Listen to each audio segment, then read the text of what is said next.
രമേശ് ചെന്നിത്തല ഇപ്പോൾ ഈ സന്ദർശനം പൂർത്തിയാക്കിയതിന് ശേഷം അത് വലിയ തോതിലുള്ള വിമർശനങ്ങൾ ഉയർന്നു വരുന്നുണ്ട്. അപ്പോൾ രമേശ് ചെന്നിത്തല വന്നിട്ട് പറയണമല്ലോ, അദ്ദേഹം ഈ തുഷാർ വെള്ളാപ്പള്ളി എന്ന് പറയുന്ന BJP സഖ്യകക്ഷിയുടെ നേതാവിനെ കാണാൻ പോയതാണോ, വിളിച്ചിട്ട് പോയതാണോ, നിങ്ങൾ ആത്മസഹോദരങ്ങളാണോ, നിങ്ങൾ അങ്ങനെ പരസ്പരം കാണുന്നതിൽ തെറ്റുണ്ടെന്ന് വിചാരിക്കുന്ന ആളല്ലേ, അത് അദ്ദേഹം വിശദീകരിക്കേണ്ടതുണ്ട്. ഈ കാണാൻ പോകുന്നതിൽ എനിക്കൊരു അത്ഭുതവും തോന്നിയില്ല കേട്ടോ. കാരണം ഈ വെള്ളാപ്പള്ളി നടേശൻ മുസ്ലിങ്ങൾക്കെതിരായിട്ട് വലിയ തോതിലുള്ള വംശീയത വിളിച്ചു പറയുമ്പോൾ VD സതീശൻ എന്ന് പറയുന്ന നേതാവ് ഊളംപാറയിൽ അയക്കേണ്ട ഒരു മനോരോഗിയാണെന്നും വർഗീയവാദിയാണെന്നും വൃത്തികെട്ടവനാണെന്നും പറയുമ്പോൾ അതിനെയൊന്നും ഒരു ഘട്ടത്തിലും തള്ളി പറയാതിരുന്ന ആളാണ് രമേശ് ചെന്നിത്തല. എന്ന് മാത്രവുമല്ല, നമ്മുടെ കാറിൽ നമ്മൾ വിദ്വേഷവാഹകരെ കയറ്റരുത് എന്ന് സതീശൻ പറയുമ്പോൾ എൻ്റെ കാറിൽ ഞാൻ കയറ്റും. ഞാനൊരു ഇൻ്റർവ്യൂവിൽ ഈ രമേശ് ചെന്നിത്തലയോട് ചോദിക്കുമ്പോൾ ഞാൻ വേണേൽ നിങ്ങളെയും കയറ്റാം എന്നാണ് അദ്ദേഹം പറയുന്നത്. അദ്ദേഹത്തിൻ്റെ ഒരു പരമ്പരാഗത കോൺഗ്രസ് ശൈലിയിൽ അങ്ങ് പറഞ്ഞ് അദ്ദേഹം അങ്ങ് ഒഴുകി അങ്ങ് പോവുകയാണ്.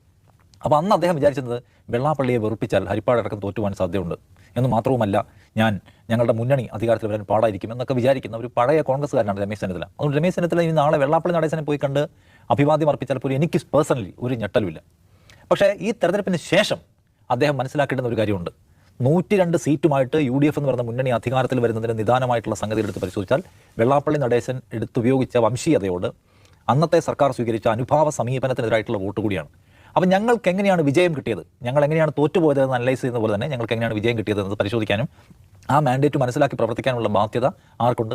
രമേശ് ചെന്നിത്തലയ്ക്കുണ്ട്. രമേശ് ചെന്നിത്തല ഇതിനു മുമ്പും UDF സർക്കാരിൻ്റെ കാലത്ത് ഞങ്ങൾക്ക് അധികാരം ഇങ്ങനെ മാറി കിട്ടും, അതിന് പ്രത്യേക ഫാക്ടേഴ്സ് ഒന്നുമില്ല, കേരളത്തിൽ ഇങ്ങനെ മാറി കിട്ടിക്കൊണ്ടിരിക്കും, അതുകൊണ്ട് ഫാക്ടേഴ്സിനെ അനലൈസ് ചെയ്യേണ്ട കാര്യമൊന്നുമില്ല എന്നാണ് അദ്ദേഹം വിചാരിക്കുന്നതെങ്കിൽ കഴിഞ്ഞ 5 വർഷം മുമ്പ് അങ്ങനെ മാറി അധികാരം കിട്ടാതെ അധികാരത്തിന് പുറത്തിരുന്ന ആളാണ് അദ്ദേഹത്തിൻ്റെ നേതൃത്വത്തിലുള്ള മുന്നണി എന്ന് ഓർക്കണം.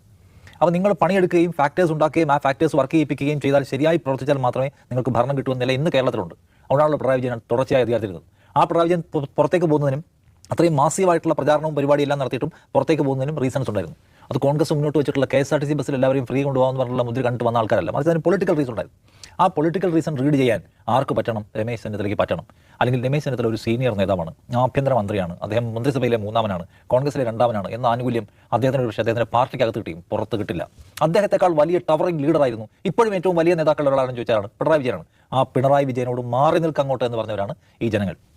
രമേശ് ചെന്നിത്തലയോടും പറയും, ഓക്കെ, ജനങ്ങൾ തീരുമാനമെടുക്കുന്ന ഒരു പാർട്ടിയായി കോൺഗ്രസ് മാറിയിട്ടുണ്ടെന്ന് നമുക്കറിയാം. VD സതീശനെ മുഖ്യമന്ത്രിയാക്കാൻ പലതരത്തിലുള്ള ഗ്രൂപ്പ് സമവാക്യങ്ങൾ അതിനകത്ത് പരമാവധി പറ്റിയിട്ടും ജനം തീരുമാനിച്ചാണ് ആ പാർട്ടിക്കകത്ത് നടന്നത്. അപ്പോൾ ജനത്തിന് പല കാര്യങ്ങൾ തീരുമാനിക്കാനുള്ള ശേഷിയുണ്ട് എന്ന കാര്യം രമേശ് ചെന്നിത്തല മനസ്സിലാക്കേണ്ടതുണ്ട്.